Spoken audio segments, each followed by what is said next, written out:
മഹാമനീഷിയാണ് സയ്യിദ് അബ്ദുറഹ്മാൻ ബാഫക്കി തങ്ങൾ. ദർജ വർദ്ധിപ്പിച്ചു കൊടുക്കട്ടെ റഹ്മാൻ. വലിയ കറാമത്തിന്റെ ഉടമയായിരുന്നില്ലേ? ഹജ്ജിന് വേണ്ടി പോകുമ്പോ ഡോക്ടറെ അടുത്ത് സമീപിച്ചു. തന്റെ രോഗത്തിന്റെ മരുന്ന് സാധാരണ സമീപിക്കുന്ന ഡോക്ടറെ സമീപിച്ചുകൊണ്ട് മരുന്ന് വാങ്ങാൻ ഡോക്ടർ പ്രിപ്പ് എഴുതി. 40 ദിവസത്തിനുള്ള മരുന്ന് എഴുതി.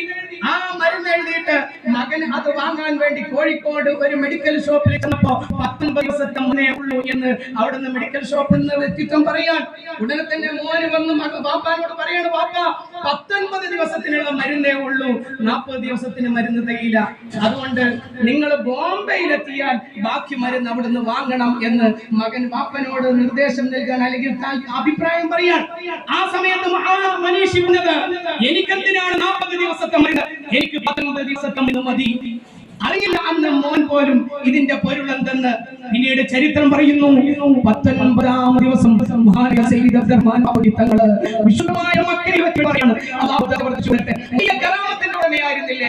സംസാരിക്കാനുള്ള സമയമല്ല, ഹജ്ജിന് പോകുന്ന വേളയിലാണ് ബോംബെയിൽ വെച്ചിട്ട് സുഖപരം എന്ന് പറഞ്ഞ വലിയ വായതിനെ കണ്ടുവന്ന് അന്നത്തെ കാലത്ത് ഓരോ പ്രദേശങ്ങളിലും സുഖപരം മുസ്ലിയാർ അദ്ദേഹത്തെ ബോംബെയിൽ വെച്ച് കണ്ടുമുട്ടാണ് സയ്യിദ് റഹ്മാൻ ബാഫക്കി തങ്ങൾ. തങ്ങൾ കണ്ട സമയത്ത് ശുഗപുരത്തിനോട് ചോദിച്ചു, അത്രേ ശുഗപരമേ, നിങ്ങൾ അവസാന വയലാണ് ഇത്, ബോംബെയിൽ അവസാന വയലാണ് നിങ്ങൾ പറയുന്നത് ചോദിക്കാൻ.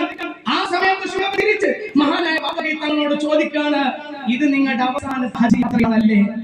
26 ഹജ്ജാണ് ജീവിതത്തിൽ മഹാനുമാവന്റെ ചരിത്രം നമ്മോട് പറയാം.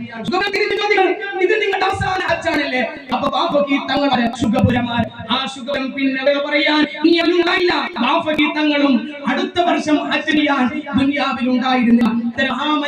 നമ്മിലെ ഊർജാഭാവം നൽകി സമർപ്പിച്ചതാണ് ഈ മഹിതമായ പ്രസ്ഥാനം. അതുകൊണ്ട് ഇത് സിറാത്തുൽ മുസ്തഖീം തന്നെയാണ്. അത് നേരായ രൂപത്തിൽ സമൂഹത്തിലേക്ക് സമർപ്പിക്കാൻ ഇടപെടലുകൾ നമ്മൾ നടത്തുക എന്ന് മാത്രമാണ് നമ്മിൽ ദൗത്യമായിട്ടുള്ളത്. ഒരുപാട് പറയാണ്ട് ബാഫക്കി തങ്ങളെ കുറിച്ച് പറയുമ്പോൾ ഒരുപാട് കെട്ടാണ് വെച്ചേക്കാം. മഹാനുഭാവൻ മരിക്കുന്നതിന്റെ തലേ ദിവസം റൂമിൽ വന്ന് കാണാൻ വന്ന ആളുകളോടൊക്കെ പറഞ്ഞു, ഇത്രേ, നാളെ നിങ്ങളൊക്കെ എന്റെ ബേക്കിൽ നിന്നാണ് നിസ്കരിക്കുക, നാളെ നിങ്ങൾ നിസ്കരിക്കുക എന്റെ ബേക്കിൽ നിന്ന്, ഞാൻ ബേക്കിൽ നിന്നാണ് നിങ്ങൾ നിസ്കരിക്കുക.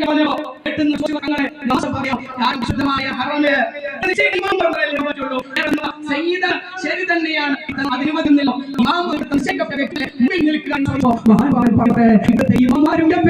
ഇവിടുത്തെ ഇമാമമാരും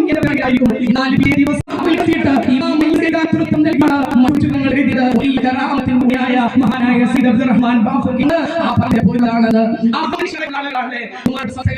വിദ്യാഭ്യാസ ബോർഡ് നമ്മിലേക്ക് സമർപ്പിച്ചത് നമ്മുടെ മഹാനഗരി ഉസ്താദ് ജമിയത്തുൽ ഉലമയുടെ പ്രവർത്തനത്തിന് വേണ്ടി എല്ലാ നിലകളിലും ഇടപെടൽ നടത്തിയതാണ്.